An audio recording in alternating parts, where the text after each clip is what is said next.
Good evening प्रिय विद्यार्थियों, स्वागत है आपका अभी क्लासेस में। और अभी वर्तमान में समय हो रहा है, अगर आप वीडियो अपलोड किए हैं और तुरंत देख रहे हैं तो ये लगभग 6 बज रहा होगा या तो 6:15 हो रहा होगा। और मेरा टारगेट रहता है कि पर डे इवनिंग में आप सबों के लिए एक एनसीईआरटी वीडियो अपलोड कर दूं। तो अगर आप जो पहले से जुड़े हुए हैं उनको तो पता है, लेकिन जो पहले से नहीं जुड़ा हुआ है उनके लिए मैं आपको एक टाइम लाइन बता देता हूँ, टाइम टेबल बता देता हूँ कि मेरा कब कब वीडियो इस चैनल पर अपलोड होता है। तो यहाँ पर मैं आपको एक्सप्लेन करता हूँ। मेरा एक टारगेट रहता है कि मैं आप सबों को इवनिंग में 6 बजे, अगर हम 6 बजे इवनिंग की बात करें, शाम में एक एनसीईआरटी सॉल्यूशन की वीडियो अपलोड कर रहा हूँ। अभी इस एनसीईआरटी सॉल्यूशंस में मेरा टारगेट है कि जल्दी से जल्दी मैं आपको 6 का जितना भी एनसीईआरटी बुक है, जिसमें 6 में आपको हिस्ट्री पढ़ना होता है, हिस्ट्री के बाद अगर बात करें तो इसमें सिविक्स पढ़ना होता है, नागरिक शास्त्र की बुक को हम लोग पढ़ते हैं। इसके बाद इसमें जियोग्राफी को पढ़ते हैं, जियोग्राफी। अब ये सारी चीज़ें बहुत ही महत्वपूर्ण हैं क्योंकि क्लास 6 के हिस्ट्री से ही हम इतिहास की शुरुआत करते हैं और क्लास 6 के सिविक्स यानी नागरिक शास्त्र से ही हम राजनीति के विषय में पढ़ना शुरू करते हैं और ज्योग्राफी की भी शुरुआत यहीं से होती है। तो इसमें बहुत ही अच्छी अच्छी बातें सीखने के लिए दी गई है। इसके बाद क्लास 7 का ज्योग्राफी, इसके बाद क्लास 7 में भी हम लोग हिस्ट्री, सिविक्स और ज्योग्राफी को पढ़ेंगे और फिर क्लास 8 के भी हम लोग हिस्ट्री, सिविक्स और ज्योग्राफी को क्या करेंगे, पढ़ेंगे। अगर आप मेरे चैनल से पहले से जुड़े हुए हैं और आपको वीडियोस नहीं मिल रहा है तो मैं आपको बता देता हूं कि अभी मैं आपको क्लास 6 का हिस्ट्री पढ़ा रहा हूं, जिसमें से आज मैं आपको 10th चैप्टर पढ़ाने वाला हूं। ठीक है, 10वां चैप्टर पढ़ाने वाले हैं। इससे पहले 9 चैप्टर अपलोड कर दिए हैं। उन वीडियोज़ को अगर आप नहीं देखें तो प्लीज़ डिस्क्रिप्शन में पड़े हुए लिंक से आप देख सकते हैं। साथ ही साथ क्लास 6 का पूरा ज्योग्राफी सॉल्यूशंस जो है मैंने 2 बार डाला है, एक बार एक्सप्लेनेशन करके और एक बार एनसीईआरटी बुक पढ़ा करके आपको डाले हैं। और साथ ही साथ क्लास 7 का ज्योग्राफी भी हम क्या कर दिए हैं, अपलोड कर दिए हैं। तो अगर आप क्लास 6 का ज्योग्राफी सॉल्यूशन नहीं देखे हैं और क्लास 7 का ज्योग्राफी वाला नहीं देखे हैं तो उसको जरूर देख लीजिएगा। फिलहाल मैं आपको पढ़ा रहा हूँ हिस्ट्री, उसके बाद फिर हम लोग क्लास 7 की हिस्ट्री को पढ़ लेंगे। अब मैंने क्लास 8 की चीज़ों को क्यों नहीं शुरू किया है, इसका कारण ये है कि जब तक आप क्लास 6 और 7 को बेहतर तरीके से हिस्ट्री, ज्योग्राफी और राजनीति नहीं समझ लेते हैं तब तक आपको क्लास 8 वाली समझ में नहीं आएगा। इसलिए पहले क्लास 6 और 7 के सभी बुक्स को ख़त्म कर लेंगे, फिर हम लोग आएंगे क्लास 8 के बुक्स में। तो इस तरह से हम लोग सीरीज बाय सीरीज पढ़ेंगे। फिलहाल हम क्लास 8 6 पढ़ा रहे हैं, जिसमें से 2 चैप्टर बचा हुआ है। आज एक अपलोड कर रहे हैं, कल एक और अपलोड कर देंगे। इस तरह से आपका एनसीईआरटी सॉल्यूशन क्लियर हो जाएगा। ना केवल मैं शाम को वीडियो अपलोड करता हूं, समय जैसे ही होता है दोपहर को 12 बजे भी एक वीडियो आता है और दोपहर को 12 बजे जो है वो मैं अपलोड करता हूं 12th के ज्योग्राफी। तो यहाँ पर 12th ज्योग्राफी भी चल रहा है और इस सब चीज़ का एक ही टारगेट है। टारगेट ये है कि जल्दी से जल्दी आपका एनसीईआरटी सॉल्यूशंस क्या हो सके, ख़त्म हो सके, ताकि और भी चीज़ों को बेहतर तरीके से सीख सके। तो 12th ज्योग्राफी में जो 2 किताब है, इसमें से एक मूल सिद्धांत वाला जो किताब है, मानव भूगोल का मूल सिद्धांत, उसके कई चैप्टर्स मैंने अपलोड कर दिए थे। 5 चैप्टर तक अपलोड किया जा चुका है और ये 6ठा चैप्टर हम जल्द ही अपलोड करेंगे। ओके, और इसके बाद एक मॉर्निंग में वीडियो आता है, मॉर्निंग। ओके, और ये जो मॉर्निंग में क्या बजे आता है, मॉर्निंग में 6 बजे आता है। और इसमें क्या देते हैं, हम जीके वीडियो पढ़ाते हैं, जीके वीडियो, ताकि आपका जीके भी इम्प्रूव हो सके। और ये जीके वैसा नहीं होता है, बल्कि इसका पूरा का पूरा कनेक्शन एनसीईआरटी से रिलेटेड होता है और आपकी कॉम्पिटिटिव परीक्षाओं के लिए बहुत ज़्यादा महत्वपूर्ण है। अभी हम लोग जीके में रिवर्स ऑफ इंडिया यानी कि भारत की नदियों के बारे में पढ़ने वाले हैं, रिवर्स ऑफ इंडिया, जिसमें मैंने सिंधु नदी का वीडियो अपलोड कर दिया है। आप उसको देखिए। ये सारे वीडियो जो है ना, एक डेमो वीडियो अपलोडेड है। आप हमें कमेंट करके जरूर बताइएगा कि आपको ये सारे वीडियोस कैसे लग रहे हैं, ताकि हम समझ सकें कि आने वाले वीडियोस में कुछ सुधार हो सके या नहीं हो सके। ओके, तो प्लीज़ आप मेरे सारे वीडियोस को देखिए और उनमें अपनी प्रतिक्रिया जरूर व्यक्त कीजिएगा कि आपको वीडियो कैसा लग रहा है और किस तरह के और वीडियोज़ आप मेरे चैनल के माध्यम से चाहते हैं। मेरे चैनल पर क्लास 10th का हिस्ट्री सॉल्यूशंस पहले से अपलोडेड है और साथ ही साथ हिस्ट्री ही नहीं बल्कि क्लास 10th में जितना भी सामाजिक विज्ञान में किताब आता है, सामाजिक विज्ञान, वह सभी आपको सॉल्यूशंस पहले से अवेलेबल है। उन सबको देखिए।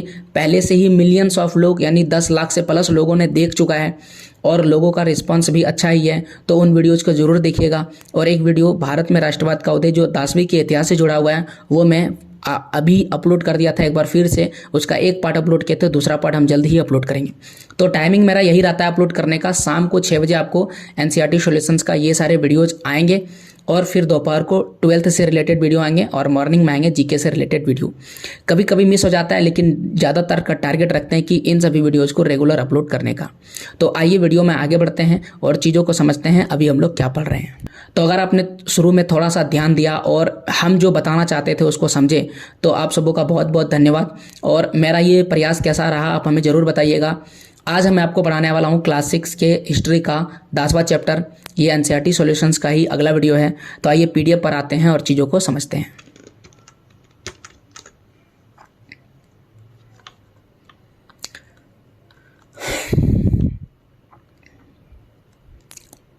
राजनीतिक विकास, ये कौन सा चैप्टर है? 10वां चैप्टर है। और यहाँ से शुरुआत करते हैं। सवाल पूछा जा रहा है। सवाल पूछा जा रहा है कि शुभांगी की दक्षिण यात्रा। अब ये दक्षिण क्या होता है? तो भारत का 2 भाग होता है। कर्क रेखा से ऊपर वाले देश को हम लोग उत्तरी भारत कहते हैं और कर्क रेखा से नीचे वाले भाग को हम लोग दक्षिणी भारत कहते हैं। बिल्कुल ये सामान्य सा जो है नक्शा, आप इसे आसानी से समझ सकते हैं। शुभांगी को अपनी माता के साथ दक्षिण भारत की यात्रा पर जाने का मौका मिला और वहाँ की मंदिरों की कलात्मक बनावट देख वह हैरत में पड़ गई। तो अगर आप दक्षिण भारत की यात्रा कीजिएगा तो आपको कई ऐसे मंदिर मिलेंगे जिनकी बनावट को देखकर आप चकित रह जाएंगे। उनकी कला को देखकर के आप बहुत ज़्यादा चकित रह जाएंगे। वही इन्हें भी चकित कर रहा है, इन्हें हैरत में डाल रहा है। और उसने माँ से पूछा कि ये मंदिर किस ज़माने के हैं और लोग इन्हें कैसे बनाया होगा। अगर ये पुराने समय का है तो लोगों ने इसे किस प्रकार से बनाया, ये सवाल शुभांगी जो है वो पूछ रही है। आइए सवाल के बाद बुक पर आते हैं। मौर्य साम्राज्य का पतन होता है। मौर्य साम्राज्य के बारे में हम लोग पढ़ चुके हैं पिछले के चैप्टर्स में। मौर्य साम्राज्य में कलिंग का युद्ध होता है और राजा अशोक हथियार को छोड़ देता है और बोलता है कि मैं कभी भी युद्ध अब नहीं करूंगा, क्योंकि इससे प्रजा की क्षति होती है। और वो अपने सारे धन, अपने सारी शक्ति को प्रजा के भलाई में लगा देते हैं और साथ ही साथ वो बौद्ध धर्म को अपना लेते हैं। और बौद्ध धर्म को अपनाने के बाद वो बौद्ध धर्म का प्रचार प्रसार करते हैं। ये बौद्ध धर्म का प्रचार प्रसार करने का उनका लक्ष्य एक ही रहता है, ताकि पूरी दुनिया में शांति और अहिंसा कायम हो सके और सभी मिलकर के रह सके, कोई युद्ध का जो है रास्ता नहीं अपनाए। क्योंकि बौद्ध धर्म जो है एक बिल्कुल ही शांत वाला धर्म है। इसमें लड़ाई जो है इसको बिल्कुल ही नकारा जाता है। यहाँ तक कि छोटे जीवों को, यहाँ तक कि पत्थरों में भी वो जीव मानते हैं और उन सबको भी ठेस पहुँचाने की बात वो नहीं करते हैं। तो मौर्य साम्राज्य का पतन हो गया। क्यों? क्योंकि राजा अशोक के बाद कोई भी शक्तिशाली शासक नहीं आया और भारत में लंबे समय तक एक शासन तंत्र के अंतर्गत नहीं आ सका और कुछ हद तक स्थिर जो है रहने का प्रयास किया गया, जिसमें कुषाणों और सातवाहनों ने प्रयास किया कि जो है स्थिरता लाने का प्रयास किया जा सके, लेकिन ये स्थिरता नहीं आ सका, किंतु उत्तर एवं दक्षिण भारत तक ही सीमित रह सके। अब देखिए, जिस भारत की हम बात कर रहे हैं उस समय अखंड भारत किसे कहते हैं? अखंड भारत का मतलब है भारत, पाकिस्तान, अफगानिस्तान का कुछ इलाका, बांग्लादेश, वर्मा नहीं यानी कि म्यांमार, इन सभी देशों को अगर आप मिला देते हैं, म्यांमार जैसे देश को, तो भारत का जो नक्शा बनता है उसे हम अखंड भारत कहते हैं। और इस पूरे अखंड भारत पर मौर्य साम्राज्य के शासकों ने राज किए थे और जाकर के उन्होंने क्या किया, एक बड़ा विशाल साम्राज्य की स्थापना किया था। लेकिन इसके बाद के जो शासक आए वो ऐसा नहीं कर पाए। वो कहाँ तक सीमित रह गए? केवल उत्तर भारत और दक्षिण भारत तक ही सीमित रह गए। इस राजनीतिक विघटन का सामना करने के लिए मुख्य रूप से भारत में 3 नए राजवंशों का उदय हुआ। कौन कौन सा? मध्य प्रदेश के पश्चिमी भाग में नाग शक्ति का हो गया था। देखिए, मध्य प्रदेश के पश्चिमी भाग की बात करें तो नाग शक्ति। आइए इसे मैप में समझने का प्रयास करते हैं। ये एक भारत का नक्शा है और इस भारत के बीच वाले भाग को हम कहेंगे मध्य प्रदेश। और मध्य प्रदेश का ये वाला जो इलाका है ये होगा पश्चिमी इलाका और ये इलाका कौन सा होगा? ये होगा पूर्वी इलाका। तो यहाँ पर कौन सा शासक बोला गया है? यहाँ पर बोला गया है नाग शक्ति। तो हम यहाँ पर लिख देते हैं नाग शक्ति। तो इस क्षेत्र में नाग शक्ति जो है इन्होंने शासन किया था। इसके बाद दक्कन की अगर बात करें तो वाकाटक, आप देख सकते हैं यहाँ पर लिखा हुआ है वाकाटक्स। इन्होंने क्या किया था? यहाँ पर शासन किया था। इसके बाद अगर पूर्वी भारत में आइएगा तो गुप्त वंश से शासक किया था। तो ये जो इलाका है ये पूर्वी, जैसा कि बोल चुके हैं, ये पूर्वी इलाका है और इसमें किसने शासन किया था? गुप्त वंश। यहाँ पर देखिए गुप्त लिखा हुआ है और इसका इलाका देखिए कहाँ से कहाँ तक था। देखिए ये जो पूरा इलाका है ये कौन से वंश का है? ये गुप्त वंश का है। तो इस प्रकार से 3 जो है मुख्य शासक थे जिन्होंने शासन करने का कोशिश किया था। कालांतर में इसके बाद के समय में गुप्तों ने इन्हें अपने सैनिक क्षमता एवं कूटनीति के बल पर अपने समर्थन या अधीन बना लिया एवं शक्तिशाली गुप्त साम्राज्य की स्थापना की। इसके बाद कालांतर का मतलब होता है बाद के समय में। कालांतर का मतलब होता है बाद के समय में अपनी सैनिक क्षमता यानी कि सेना की मदद से और कूटनीतिक बल पर अपना समर्थन यह अधीनस्थ बना लिया। किसको? ये नाग शक्ति और वाकटक, इन सब को गुप्त वंश ने क्या कर लिया? मिला लिया और इस तरह से एक शक्तिशाली गुप्त वंश के साम्राज्य की स्थापना किया था। किसने? गुप्त वंश ने। गुप्त वंश की जब बात हो रही है तो यहाँ पर कुछ किताब के बारे में लिखा हुआ है जिसका पूरा का पूरा संबंध गुप्त काल से है और गुप्त काल के विषय में अगर आपको जानकारी लेना है तो ये किताब आपको पढ़ना पड़ेगा। तो अगर हम गुप्त काल के विषय में बता रहे हैं, आज से हजारों साल के पहले की कहानी आपको सुना रहे हैं, तो वो सारी कहानी कहाँ लिखा हुआ है? इसी किताब में लिखा हुआ है। कौन कौन सा किताब है? ये पहला किताब है, देखिए, अभिज्ञान शकुंतलम। किसने लिखा है? कालिदास ने लिखा है। मेघदूत, इसको किसने लिखा है? इसे भी कालिदास ने लिखा है। मुद्रा राक्षस, इसे किसने लिखा है? विशाख दत्त ने लिखा है। हर्षचरित, इसे किसने लिखा है? वान भट्ट ने लिखा है। कादम्बरी को भी वान भट्ट ने लिखा है। पंचतंत्र को विष्णु शर्मा जी ने लिखा है और ब्रह्म सिद्धांत को आर्यभट्ट जी ने लिखा है। तो इस प्रकार से कुछ किताब है और इनके लेखक के नाम है। आप इसका स्क्रीनशॉट ले सकते हैं, इसे याद रखिएगा। आइए कहानी में आगे बढ़ते हैं। तो अब आपको समझ में आ गया होगा कि गुप्त वंश का स्थापना हो गया। भारतीय इतिहास में गुप्त शासन अत्यंत ही विख्यात का मतलब जिस प्रकार से मौर्य साम्राज्य का बहुत बड़ा नाम है, उसी प्रकार से गुप्त वंश का बहुत ही ज़्यादा नाम है। अनेक विद्वानों ने इस वंश के शासन को भारतीय पुनर्जागरण, स्वर्ण युग, अलग अलग नाम से बोला गया। भारतीय पुनर्जागरण का मतलब पहले भारत बहुत बड़ा साम्राज्य था, फिर वो टूट गया और फिर गुप्त वंश ने उन्हें जोड़ा, इसलिए इसे बोला जाता है भारतीय पुनर्जागरण, या फिर इसे स्वर्ण युग कहा जाता है, स्वर्ण युग का काल। ठीक है, किसे बोलते हैं? गुप्त वंश को बोलते हैं। गुप्त शासकों ने मौर्यों के पश्चात सातवाहनों और कुषाणों के अतिरिक्त पुनः भारत में राजनीतिक एकता स्थापित करने का प्रयास किया। तो मौर्य वंश के बाद किसने किया था? सबसे पहले सातवाहनों ने किया था और फिर किसने किया था? कुषाणों ने किया था, लेकिन ये उतना ज़्यादा सफल नहीं हो पाए। और फिर कौन आते हैं? फिर आते हैं गुप्त वंश, और गुप्त वंश ने इन्हें प्रयास करने का प्रयास किया, मतलब कि बेहतर करने का प्रयास किया और वो इसमें सफल हो पाए। गुप्त काल की जानकारी हमें साहित्यक एवं पुरातात्विक स्रोत से मिलता है। साहित्यक स्रोत का मतलब होता है बुक वगैरह और पुरातात्विक स्रोत का मतलब होता है इमारतें या तो सिक्के वगैरह। तो बोल चुके हैं उस समय कई ऐसे किताबें थे जिससे हमें जानकारी मिलती है, जिनके बारे में कुछ किताबों के बारे में पहले हम लोग जिक्र कर चुके हैं।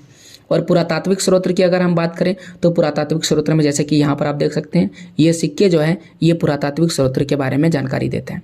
तो यहाँ पर देख सकते हैं ये जो फोटो है ये समुद्रगुप्त का है और ये वीणा बजा रहे हैं। क्या बजा रहे हैं? वीणा। तो समुद्रगुप्त का चित्र है, वह भी वीणा बजाते हुए। यहाँ पर आपको दिख रहा होगा ये समुद्रगुप्त का चित्र है और इनके हाथ में वीणा है, वो क्या कर रहे हैं? उसको बजा रहे हैं। अब समुद्रगुप्त के बारे में पढ़ते हैं। समुद्रगुप्त कौन है? इनके बारे में पढ़ते हैं। समुद्रगुप्त एक महान विजेता एवं पराक्रमी शासक था। इसे भारत का नेपोलियन भी कहा जाता है। तो भारत का नेपोलियन किसे कहते हैं? भारत का नेपोलियन कहते हैं समुद्रगुप्त को। समुद्रगुप्त ने गुप्त राज्य की शक्ति एवं प्रतिष्ठा में वृद्धि करके इसे एक साम्राज्य के रूप में स्थापित किया, इसकी शक्ति को बढ़ाया, इसकी प्रतिष्ठा मान सम्मान को बढ़ाया और फिर एक साम्राज्य के रूप में स्थापित कर दिया। हरिसेन की प्रयाग प्रशस्ति लेख से हमें समुद्रगुप्त के कार्यकाल का पूर्ण विवरण प्राप्त होता है। तो याद रखिएगा समुद्रगुप्त के बारे में पूरी जानकारी हमें कहाँ से मिलता है? हरिसेन के प्रयाग प्रशस्ति लेख से। इसमें समुद्रगुप्त को क्या क्या कहा गया है? महान योद्धा। तो सवाल अगर ये पूछा जाता है कि समुद्रगुप्त को महान योद्धा कहाँ बोला गया है, तो हरिसेन के प्रयाग प्रशस्ति लेख में बोला गया है। विद्वान बोला गया है, कवि के रूप में प्रशंसा की गई है। समुद्रगुप्त ने साम्राज्य की स्थापना के अतिरिक्त प्रशासनिक व्यवस्था को कायम कर पूरे साम्राज्य में सुख एवं शांति का राज्य स्थापित किया था। तो समुद्रगुप्त एक बहुत ही बेहतर राजा थे। समुद्रगुप्त के बाद जो दूसरा बेहतर राजा आते हैं उनका नाम है चंद्रगुप्त द्वितीय। समुद्रगुप्त के बाद गुप्त वंश का सबसे श्रेष्ठतम शासक चंद्रगुप्त द्वितीय को माना जाता है। शासक बनने के बाद इसने विक्रमादित्य की उपाधि धारण की। तो याद रखिएगा विक्रमादित्य की उपाधि किसने धारण की था? चंद्रगुप्त द्वितीय ने, वह भी शासन करने के बाद। चंद्रगुप्त द्वितीय ने अपने साम्राज्य का विस्तार सैन्य अभियान व वैवाहिक संबंध कर बनाया था। तो ये क्या होता है, सैन्य अभियान का मतलब सेना की शक्ति से, सेना के बल पर, और जो सेना के बल पर नहीं हुआ था उन वह वैवाहिक संबंध से। वैवाहिक का मतलब होता है राजा की राजकुमारी से शादी करके, यानी कि राजा की कन्या से शादी करके राजा को ससुर जी बना लीजिए और वो साम्राज्य किसका हो जाएगा, आपका हो जाएगा। इस तरह से वैवाहिक संबंध बना करके भी चंद्रगुप्त द्वितीय ने अपने साम्राज्य को श्रेष्ठ बनाया था और अपने साम्राज्य के विस्तार किया था। वह एक वीर योद्धा था, साम्राज्य निर्माता था, कुशल प्रशासक था एवं निपुण कूटनीतिक। कूटनीति किसे कहते हैं, कूटनीति जो अंग्रेजों ने अपनाया था, कूटनीति, फूट डालो लूट डालो, तो ये क्या है, कूटनीति का उदाहरण है। तो ऐसे कई कूटनीति अपना करके वह क्षेत्र को अपने में मिला लेते थे, इसमें वो बहुत ज़्यादा प्रसिद्ध थे। महाकवि कालिदास चंद्रगुप्त द्वितीय के दरबारी थे। तो कालिदास, जिसमें अभी आपको बताए थे बहुत सारे किताब लिखे हैं और इन्हें महाकवि भी कहा जाता है। तो ये जो कालिदास है, जो एक महान कवि है, ये चंद्रगुप्त द्वितीय के दरबारी कवि थे। अब अगर समुद्रगुप्त या चंद्रगुप्त यानी कि गुप्त वंश इतना ही बेहतर था, इतना ही महान था, तो इसमें प्रशासनिक व्यवस्था किस प्रकार सा था, आइए देखते हैं प्रशासनिक व्यवस्था कैसे कायम होता था। अगर हम लोग गुप्त वंश के प्रशासनिक व्यवस्था की बात करें तो यहाँ पर भी ये सारी चीज़ें कर पर निर्भर था और उसे हम लोग उपज से लेते थे, उपज कर उसे कहते हैं। तो क्या था, देखिए गुप्त काल में राजा शासन का प्रधान होता था। तो राजा वाला शासन व्यवस्था में ये हमेशा होता है कि राजा ही सर्वोच्च शक्ति होगा, सारा का सारा शक्ति किसके पास होगा, राजा के पास होगा। राजा जो कहेगा वो आपको मानना पड़ेगा। जैसे कि अपने देश में हम लोग ज़्यादातर न्यायालय की बात को मानते हैं। अगर हमें सरकार की बात नहीं अच्छी लगती है तो हम न्यायालय के पास जाते हैं और न्यायालय जो फैसला सुनाता है हमें उसे मानना पड़ता है। लेकिन यहाँ पर राजा जो है सब चीज़ में प्रधान होता है, सब क्षेत्र में। अगर कृषि की बात की जाए, सेना की बात की जाए, आर्थिक क्षेत्र की बात की जाए, न्याय की बात की जाए, तो सब क्षेत्र में प्रधान कौन होगा, प्रधान होगा राजा, जिसे महाराजाधिराज कहा जाता था। तो याद रखिएगा, चूंकि इनके पास इतना ज़्यादा पावर था, इतने ज़्यादा अधिकार थे, इतने ज़्यादा मंत्री, जैसे शिक्षा मंत्री का हेड कौन, राजा हो गया। अगर वित्त मंत्री का हेड कौन, राजा हो गया। रेल मंत्री का राजा। तो लेकिन अभी हमारे पास क्या, हमारे पास अलग अलग मंत्री है। शिक्षा मंत्री अलग है, वित्त मंत्री अलग है, रेल मंत्री अलग है, उड़ान मंत्री अलग है, सड़क मंत्री अलग है, सांस्कृतिक मंत्री अलग है। तो अलग अलग मंत्री होता है हमारे पास, लेकिन उस समय एक ही होता था, इसलिए इसे महाराजाधिराज कहा जाता था। अब राजा अकेले कोई कार्य कर नहीं सकते थे, तो राजा की सहायता के लिए एक मंत्री परिषद होता था। जैसे कि वर्तमान में हमारे पास प्रधानमंत्री की सहायता के लिए मंत्री परिषद होता है, उसी प्रकार से उस समय राजा की सहायता के लिए एक मंत्री परिषद होता था। राजकाज में राजकुमार भी उसकी सहायता करते थे, क्योंकि राजकुमार क्या करेंगे, कोई कार्य उनके पास होता नहीं था, तो राजकुमार भी उनकी सहायता किया करते होंगे।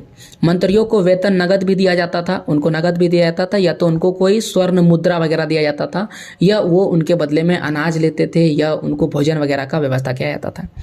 राज्य की शासन व्यवस्था कई स्तरों में संचालित होती थी। जैसे अभी हमारे पास संचालन है प्रधानमंत्री, मंत्री परिषद, फिर उनके नीचे नौकरशाही, फिर उनके नीचे कर्मचारी। इस प्रकार से अलग अलग स्तरों में बटा हुआ है। उस तरह उस समय भी सभी चीज़ें स्तरों में बटा हुआ था। प्रांत की अगर हम बात करें तो देश, अवनति, भुक्ति के शासक को उपारिक कहा जाता था। तो प्रांत को हम लोग, प्रांत होता था, प्रांत में एक उदाहरण दिया है अवनी या तो भुक्ति, ठीक है, अवनी या तो क्या दिया है, भुक्ति, और दूसरा कौन है, देश। ये प्रांत है, प्रांत। जैसे कि अपने पास राज्य होता है ना, उसी तरह उस समय प्रांत होता था। अभी अपना देश है भारत, उसका राज्य है झारखंड, बिहार, उत्तर प्रदेश, मध्य प्रदेश, राजस्थान। उसी प्रकार से उस समय प्रांत हुआ करता था। और प्रांत के शासक को क्या कहते थे, प्रांत के शासक को उपरीक कहते थे। याद रखिएगा, गुप्त वंश के शासन व्यवस्था में प्रांत के शासक को उपरीक कहा जाता था। अभी प्रांत का शासक कौन है, अभी प्रांत जो है राज्य में बदल गया, तो राज्य का शासक राज्यपाल और मुख्यमंत्री है। याद रखिएगा, राज्यपाल और मुख्यमंत्री। ज्यादातर उपरीक जो है वो राजकुमार ही होते थे, जिन पर भरोसा किया जा सकता है वो कौन होगा, राजकुमार होगा। इसलिए प्रांत का शासक किसे बनाया जाता था, राजकुमार को बनाया जाता था। अगर राजकुमार नहीं होगा तो वो कहीं ना कहीं राज परिवार से संबंधित होगा, राजा का फूफा, मौसा, चाचा, चाची, दाऊ, ये कोई ना कोई होगा, या तो उससे बेटा होगा। यही व्यक्ति होते थे। किसी सामान्य नागरिक को किसी भी क्षेत्र का शासक नहीं बनाया जाता था। और गुप्त काल में भूमि कर लिया जाता था। भूमि कर मतलब जमीन जो है उस पर कर लिया जाता था और ये उपज से लिया जाता था। तो उपज का लगभग 1/6 हिस्सा लिया जाता था। ये बहुत आसान है। आपके पास जो भी अनाज है उसे 6 बराबर बराबर भागों में बांट दीजिए। 1 2 3 4 5 6 और इस 6 में से 5 आप रख लीजिए। एक भाग कौन ले लेगा? राजा ले लेगा। इसे कहते हैं प्रशासन व्यवस्था में कर लेना। जब अंग्रेज आया ना तो अंग्रेज ये उल्टा करते थे। 6 भाग में से 5 भाग अंग्रेज रख लेते थे और एक भाग दे देते थे किसानों को, जिससे क्या होता था, किसान बहुत ज़्यादा गरीब हो गए और किसान पूरी तरह से बर्बाद हो गए थे। याद रखिएगा। इसीलिए पुराने समय में राजा को लोग भगाना क्यों नहीं चाहते थे, राजा का साथ क्यों देते थे? कारण यही है कि राजा उतना टैक्स कहाँ ले रहा है, 5 हिस्सा किसान के पास है और 1 हिस्सा कौन ले रहा है? राजा ले रहा है। तो प्रजा कभी भी दुखी नहीं होता था। उनको लगता था कि ये हमारी रक्षा के लिए ले रहे हैं, इन्हें खुशी खुशी दे देते थे। लेकिन जब अंग्रेज आए तो उन्होंने उल्टा कर दिया, 1 हिस्सा किसान को दे दिया और 5 हिस्सा ये खुद ले रहे थे। तो ये बहुत ही खराब व्यवस्था था। सूर्यास्त नियम, कई ऐसे व्यवस्था लगाया था अंग्रेज, जिससे भारत के किसान बहुत ज़्यादा परेशान थे। यहाँ नालंदा विश्वविद्यालय का एक फोटो आपको दिख रहा होगा। ये गुप्त वंश के दौरान ही बनाया गया था। अभी तो बहुत ही खंडर बन चुका है, लेकिन पुराने समय में इसमें कई लोग पढ़ा करते थे, लाखों में लोग पढ़ा करते थे। प्राचीन भारत के शिक्षा का केंद्र हुआ करता था नालंदा विश्वविद्यालय। नालंदा विश्वविद्यालय महत्वपूर्ण स्थान रखता है। यह दक्षिण बिहार में कहाँ पर है?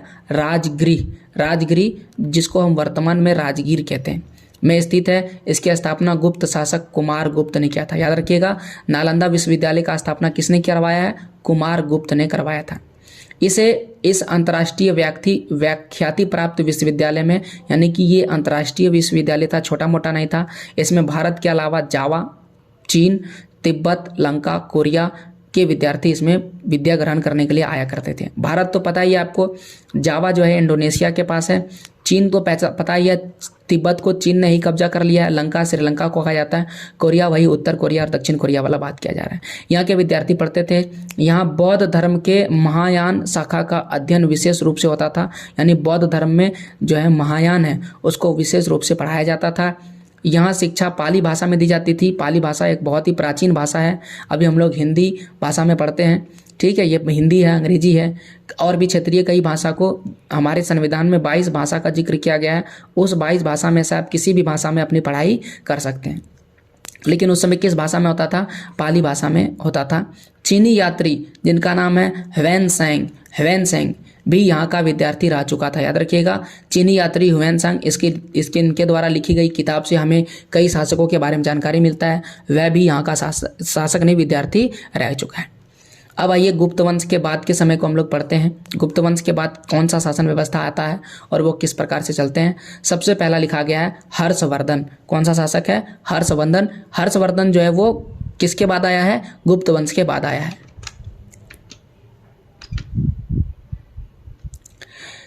ये वो क्षेत्र है, आप देख सकते हैं, ये राजा हर्षवर्धन है और इनके द्वारा जीता गया क्षेत्र ये रहा। ओके, इन क्षेत्रों पर राजा हर्षवर्धन ने क्या किए थे? शासक किए थे। आप इस क्षेत्र को देख सकते हैं आसानी से। इन्हीं क्षेत्रों पे मौर्य शासन जो है, मौर्य राजा जो थे वो शासन क्या करते थे। और इसके बाद कौन आते हैं और कह सकते हैं ये आते हैं, हर्षवर्धन आते हैं। कन्नौज नाम आएगा एक, कन्नौज उत्तर प्रदेश में है, ये इसकी राजधानी हुआ करती थी। यहाँ पर वही लिखा हुआ है।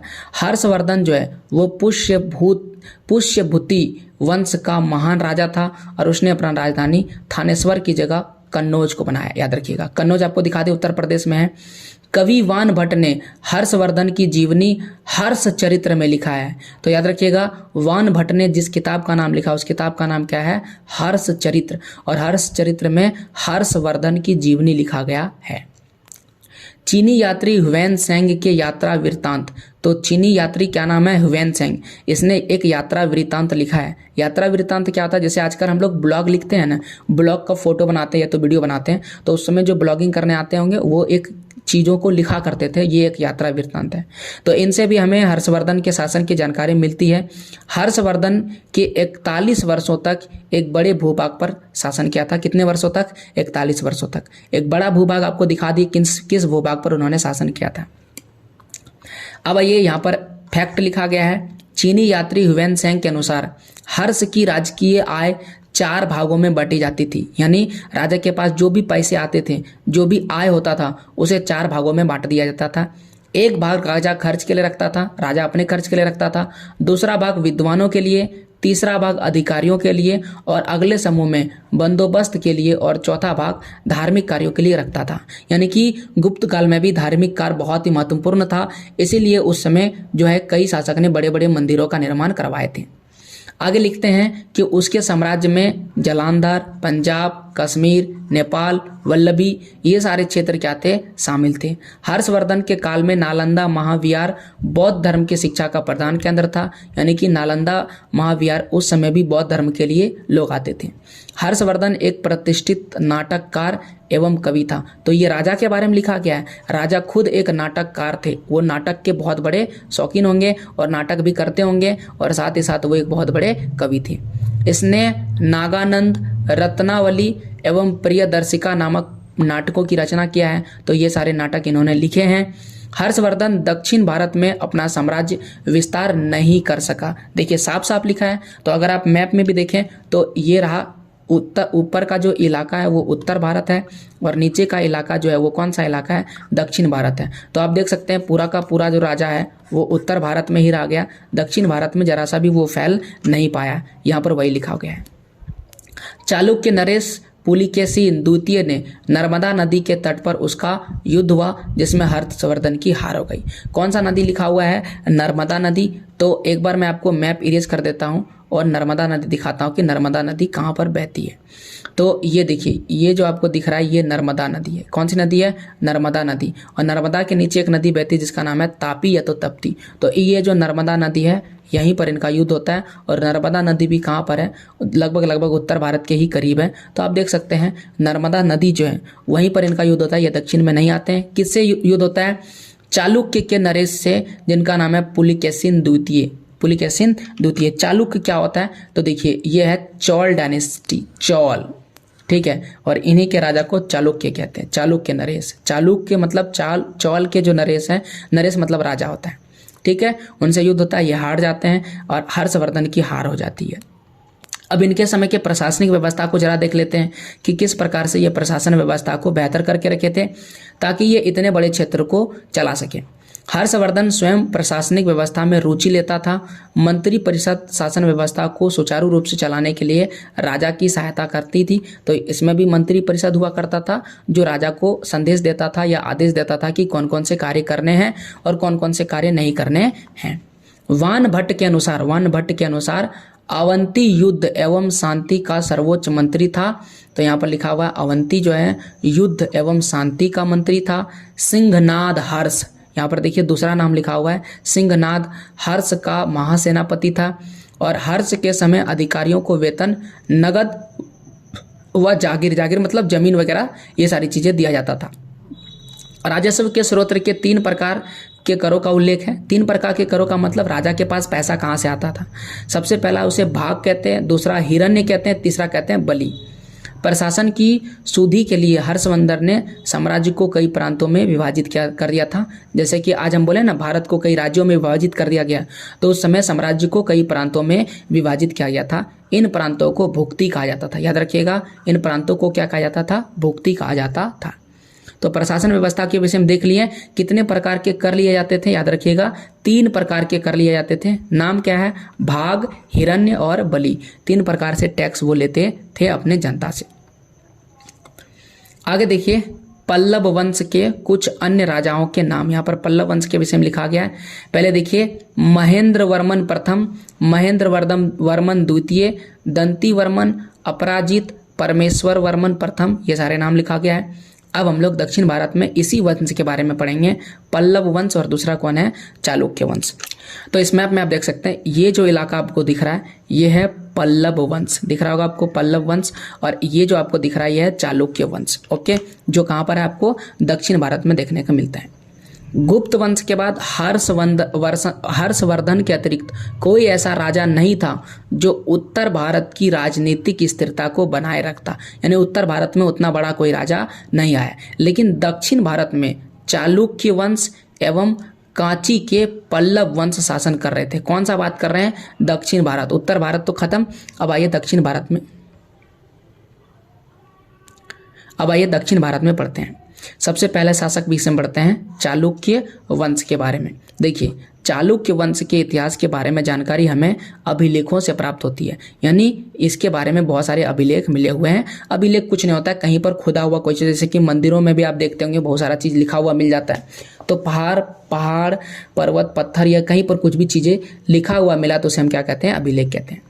इसमें सर्वाधिक महत्वपूर्ण पुलिकेशिन द्वितीय का एहोल अभिलेख है। याद रखिएगा किसका, पुलिकेशिन द्वितीय का कौन सा अभिलेख है, एहोल अभिलेख है। यह अभिलेख एक प्रशस्ति के रूप में मिला हुआ है। इसकी भाषा संस्कृत और लिपि ब्राह्मणी है। याद रखिएगा कौन सी भाषा है, संस्कृत है, और लिपि कौन सी है, ब्राह्मणी।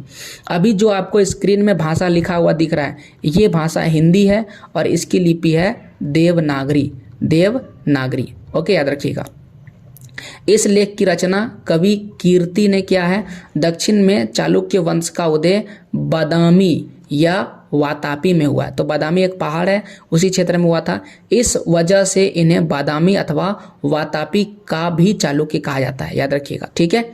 पुलिकेशिन द्वितीय वातापी शासकों में सर्वाधिक, वातापी मतलब ये बता चुके हैं, वातापी मतलब बादामी। यहाँ पर लिखा है साफ साफ, या तो बादामी कहिए या तो वातापी कीजिए। ये क्षेत्र का नाम है, जगह का नाम है, ठीक है। जैसे बादामी पहाड़ है तो बादामी के पहाड़ के आसपास का क्षेत्र यह बादामी हो गया।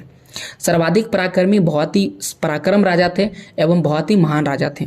उसने दक्षिण पथेश्वर की उपाधि धारण कर दी। दक्षिण पथेश्वर का मतलब दक्षिण का, यहाँ पर देखिए ईश्वर पथेश्वर, यहाँ पर ईश्वर शब्द लिखा हुआ है, ईश्वर, ठीक है। यानी ये आप समझ लीजिए दक्षिण का सबसे बड़ा आदमी इन्होंने खुद को बोल दिया। उन्होंने उपाधि धारण की और पुलिकेशिन द्वितीय ने ही हर्षवर्धन को पराजित किया था। तो ये पुलिकेशिन द्वितीय ही है, पुलकेशिन द्वितीय, जिन्होंने हर्षवर्धन राजा को हराया था।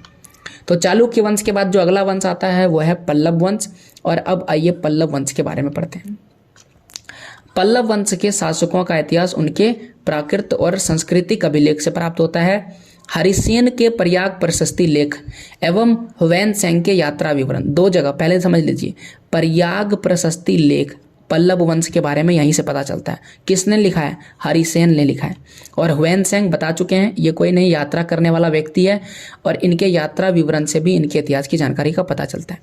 इस शक्तिशाली वंश का संस्थापक सिंह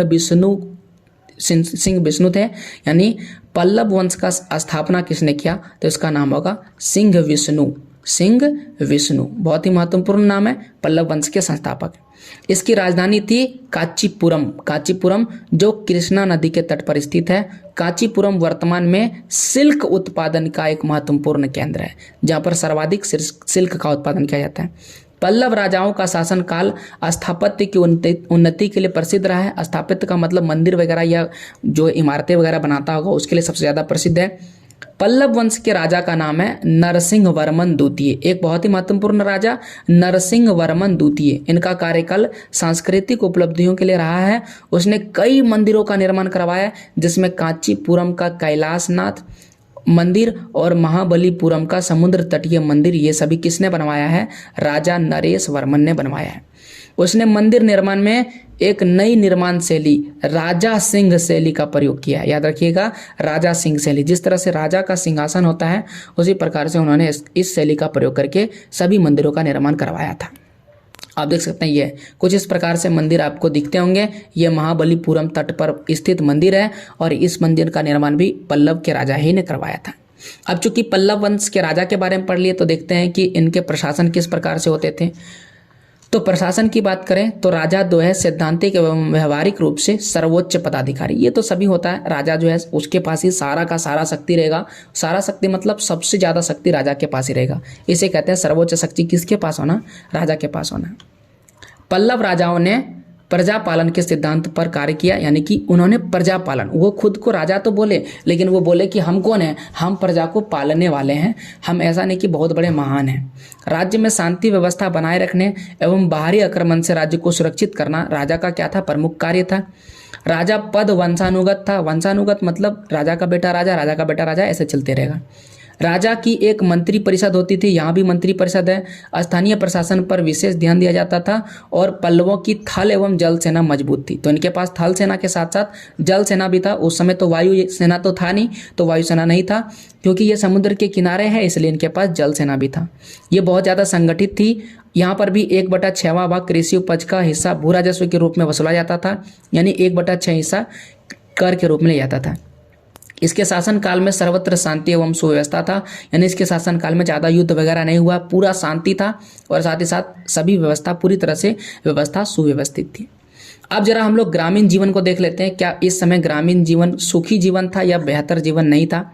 तो अगर हम ग्रामीण जीवन यानी गांव में रहने वाले लोगों की बात करें तो राजा को लगान देते थे, सीधा बात है। दक्षिण भारत में ऊर, सभा, नगरमय 3 प्रकार के गांव थे। ऊर में किसान रहते थे। ग्राम प्रधान इन किसानों से लगान वसूल कर राजा को पहुंचाते थे। तो ग्राम में एक प्रधान होता था और ये प्रधान क्या करता था, किसानों से टैक्स लेता था, कर लेता था और वो राजा को पहुंचा दिया जाता था। तो ये हम बता दिए ऊर के बारे में। अब आइए पढ़ते हैं दूसरा, सभा। सभा जो है वो ब्राह्मणों का गाँव था। देखिए ऊर किसका गांव था? ऊर था किसानों का, और सभा किसका गांव है? ब्राह्मणों का गांव था। यह दो प्रकार का होता था, ब्रह्मदय और अग्रहार। राजा के द्वारा ब्राह्मणों को दान में मिला गांव ब्रह्मदय गांव कहलाता था। यानी राजा क्या करता था, कुछ गांव को ब्राह्मणों को दान कर देते थे, तो वे गांव कहलाते थे ब्रह्मदय गांव। अग्रहार गांव पर ब्राह्मणों का व्यक्तिगत स्वामित्व होता था, यानी वो खुद रहते थे उसमें। गांव में जो भी कामकाज होते थे वो सामूहिक होते थे, सभी मिलकर करते थे। और अगला लास्ट वाला देखिए, ये नगरम है। नगरम की बात करें तो नगरम में व्यापारी होते थे जो व्यापार करके अपना जीवन यापन करते थे। राजा का कारवां जब भी इन गांवों से गुजरता था तो गांव वालों को राजा की सेना, घोड़े के लिए खाने पीने की सारी व्यवस्था करनी पड़ती थी, चाहे वो तीनों में से किसी भी गांव से गुजरे। तो इस प्रकार से था ग्रामीण जीवन। और यहाँ पर चैप्टर अपना खत्म हो जाता है, जिसमें हमने मौर्य साम्राज्य के बाद यानी कि मौर्योत्तर काल में शासन व्यवस्था किस प्रकार से थी और राजा किस प्रकार से होते थे और कौन कौन से शासक आए, कौन कौन से महान राजा थे, उनके बारे में पढ़ लिए। उम्मीद है आपको सारा बेहतर समझ में आया होगा। इस चीज़ को और रिवाइज करने के लिए आइए क्वेश्चन आंसर पर देखते हैं। प्रशस्ति को हम लोग इलोक कहते हैं, अभिलेख को रिकॉर्ड कहते हैं, साम्राज्य को किंगडम कहते हैं, शिल्पकार को आर्किटेक्ट कहते हैं। आइए रिक्त स्थानों की पूर्ति करते हैं। गुप्त वंश के शासक को डैश युग कहा जाता है, तो यहाँ पर लिख देते हैं स्वर्ण युग कहा जाता है। समुद्रगुप्त को भारत का नेपोलियन कहा जाता है। अगला सवाल है कि बाणभट्ट जो है वो किसके डैश के दरबारी कवि थे? तो यहाँ पर तो लिखा नहीं है, तो गुप्त वंश हो जाएगा। कौन सा वंश होगा? गुप्त वंश होगा। याद रखिएगा, हमने पढ़ा है कालिदास जो है वो किसके, चंद्रगुप्त द्वितीय के महान दरबारी कवि थे, लेकिन यहाँ पर बाणभट्ट किसके होंगे? गुप्त वंश के दरबारी कवि होंगे। फिर पल्लवों की राजधानी कांचीपुरम कहाँ पर है? कांचीपुरम कृष्णा नदी के किनारे है, याद रखिएगा। अगला है दक्षिण भारत में डैश डैश और डैश 3 तरह के गांव थे, तो इसमें लिखेंगे ऊर के बाद सभा के बाद तीसरा आता है नगरम। ठीक है, तो 3 तरह के गांव थे। अब ये टिक लगाने वाला सवाल। दूसरे सवाल यहाँ पर टिक करने वाला सवाल जवाब है। तो लिखा हुआ कि हरिसेन ने गौतमी पुत्र श्री सतकर्णी की प्रशंसा में प्रशस्ति लिखी है, गलत है। ये किसका? समुद्रगुप्त की प्रशंसा में लिखा हुआ था, तो ये गलत लिखा हुआ। गौतमी पुत्र किसे कहते हैं? गौतमी पुत्र गौतम बुद्ध को कहते हैं। लिखा है कि पल्लवों की राजधानी ऐहोल थी, गलत लिखा हुआ है। पल्लवों की राजधानी कांचीपुरम था। दक्षिण भारत में स्थानीय सभाएं सदियों तक काम करती रही, नहीं, गलत है, कुछ दिनों तक ही चला था। फिर लिखा है कि अभिज्ञान शकुंतलम कालिदास की रचना है, ये सही लिखा हुआ है। फिर हर्षचरित्र नामक कृति बाणभट्ट द्वारा लिखी गई है, ये भी सही है।